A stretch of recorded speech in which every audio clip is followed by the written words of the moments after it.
ஒன்றுமில்ல என்று சொல்லி தனிமையில் அழுதேன். நான் இருக்கன்னு தேடி வந்து கட்டி பிடிச்சீங்க. ஒன்றுமில்ல என்று சொல்லி வெறுமையா கிடந்த எனக்காக முற்றிலுமாக உம்மை தந்தீங்க. நீங்க இல்லாம நான் வாழ முடியும். ஆண்டவராகிய இயேசு கிறிஸ்துவின் வெளியேறப்பட்ட நாமத்தினாலே உங்கள் அனைவரையும் நான் வாழ்த்தி வரவேற்கிறேன். மறுபடியுமாக கர்த்தருடைய வார்த்தையோடு கூட உங்கள் மத்தியிலே வர தேவன் கொடுத்திருக்கிற நல்ல கிருபைகளுக்காக தேவனுக்கு நன்றி செலுத்தி, நம்முடைய ஆண்டவராகிய இயேசு கிறிஸ்து இந்த பூமியிலே இருந்த நாட்களிலே தன்னுடைய வாயை திறந்து உபதேசம் பண்ணினார். அந்த உபதேசங்களை எல்லாம் கடந்த நாட்களில் இருந்து நாம் தியானித்து வருகிறோம். இந்த நாளிலும் கூட மறுபடியுமாக நேற்று நாம் மன்னிப்பு என்கிறதான தலைப்பிலிருந்து கற்று வந்தோம். அதனுடைய தொடர்ச்சியை நாம் பார்க்க போகிறோம். மத்தேயு எழுதின சுவிசேஷம் 6ஆம் அதிகாரம் 14-15 வசனத்திலிருந்து தான் கர்த்தருடைய வார்த்தையை தியானித்தோம். மனுஷருடைய தப்பிதங்களை நீங்கள் அவர்களுக்கு மன்னித்தால் உங்கள் பரமபிதா உங்களுக்கும் மன்னிப்பார். மனுஷருடைய தப்பிதங்களை நீங்கள் அவர்களுக்கு மன்னியாதிருந்தால் உங்கள் பிதா உங்கள் தப்பிதங்களையும் மன்னியாதிருப்பார் என்று சொல்லி, ஆண்டவராகிய இயேசு கிறிஸ்துவே மறைமுகமாக தம்மை குறித்து அங்கே சொல்லுகிறதை நாம் பார்க்க முடிகிறது. அதாவது பிதாவென்று ஆண்டவராகிய இயேசு கிறிஸ்து சொல்லுகிறதை நாம் அங்கே கவனிக்க வேண்டும். பிதாவென்று சொல்லும்போது யார் அந்த பிதா? அவர்தாம் அண்ட சராசரங்களை படைத்த சர்வ வல்லமை உள்ள தேவனாகிய கர்த்தர் நம்முடைய இயேசு கிறிஸ்து. தம்மை குறித்து அவர் பிதாவென்று அந்த இடத்திலே சொல்லுகிறதை நாம் பார்க்க முடிகிறது. பிதாவான நம்முடைய ஆண்டவராகிய இயேசு கிறிஸ்து நம்முடைய பாவங்களை மன்னிக்க மாட்டார். அதாவது அவர் மறைமுகமாக அந்த வார்த்தையை சொல்லுகிறார். அது நான் உங்களுடைய தப்பிதங்களை மன்னிக்க மாட்டேன். நீங்கள் உங்க நண்பர்கள், உங்க சொந்த பந்தம், உங்களுடைய எதிரி, இவர்களுடைய தப்பிதங்களை மன்னிக்காமல் இருக்கும்போது நானும் உங்களுடைய தப்பிதங்களை மன்னிக்க மாட்டேன் என்று சொல்லி நேர்முகமாக ஆண்டவர் சொல்லாதபடி மறைமுகமாக பிதாவென்று சொல்லுகிறதை நாம் அங்கே பார்க்க முடிகிறது. நமக்கு நல்லாவே தெரியும், பிதா, குமாரன், பரிசுத்த ஆவியானவர் மூவரும் ஒருவரே. ஒரே தெய்வம், ஒரே கடவுளை நாம் ஆராதிக்கிறோம். அந்த ஒரே தேவனாகிய கர்த்தர் தான் சொல்லுகிறார், பிதாவானவர் உங்களுடைய பாவங்களை மன்னிக்க மாட்டார்.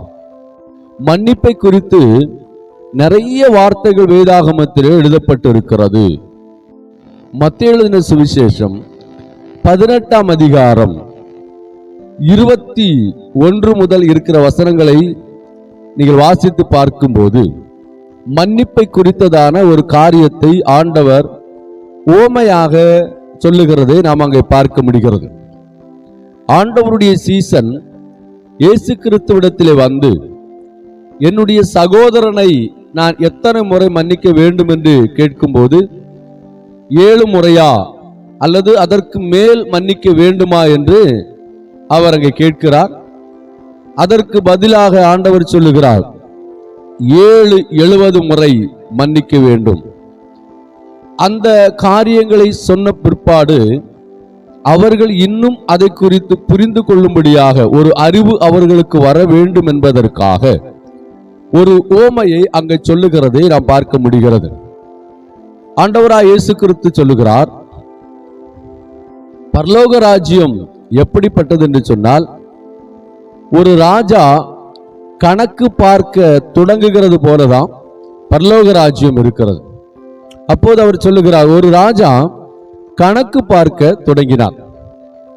யாரெல்லாம் கடன் வாங்கினார்கள், யாரெல்லாம் திரும்ப செலுத்தினார்கள், இன்னும் பணத்தை செலுத்தாத நபர்கள் யாரெல்லாம் என்று ஒரு லிஸ்ட் எடுக்கும்போது அதில் 10,000 தாலந்துகள் கடன் வாங்கினதான ஒரு நபரை அங்கே கண்டு, அந்த நபரிடத்திலே ஆண்டவர் அந்த பணத்தை, அதாவது ராஜா அந்த பணத்தை கேட்டுக்கொள்ளுகிறதையும், அதற்கு அவர் அந்த ராஜாவிடத்தில் வருந்தி மன்னிப்பு கேட்டு அழுததினால ராஜா அந்த நபருடைய கடனை மன்னித்து அனுப்பினதாகவும் இந்த இடத்திலே கொடுக்கப்பட்டிருக்கிறது. 10,000 தாலந்துகள் கடன் பட்டிருக்கிறார். இந்த மன்னிப்பை பெற்ற நபர் அவர் வரும்போது அவரிடத்தில் இன்னொருவர் 100 வெள்ளி பணம் கடன் வாங்கியிருந்தார்.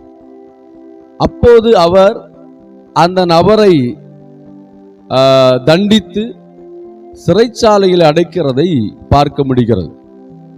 இந்த செய்தி ராஜாவிடத்தில் போகிறது. ராஜா அவனை அழைத்து நியாயம் தீர்க்கிறதாக ஆண்டவர் சொல்லியிருக்கிறார். அப்போ அதிலிருந்து ஆண்டவர் என்ன சொல்ல விரும்புகிறார் என்று சொன்னால், நாம் நம்முடைய சகோதரருடைய கடனை மன்னிக்கணும், அதாவது தப்பிதங்களை மன்னிக்க வேண்டும். ராஜாவிடத்தில் இவர் கடன் வாங்கிறது 10,000 தாலந்து. அந்த நபரிடத்தில் வேறொரு நபர் கடன் வாங்கினது 100 வெள்ளி பணம். இப்ப இது ரெண்டையும் ஒப்பிட்டு பார்க்கும்போது வெள்ளி பணத்தை விட சுமார் 600 மடங்கு அதிகமாக ராஜாவிடத்திலே அவர் கடன் வாங்கியிருக்கிறார்.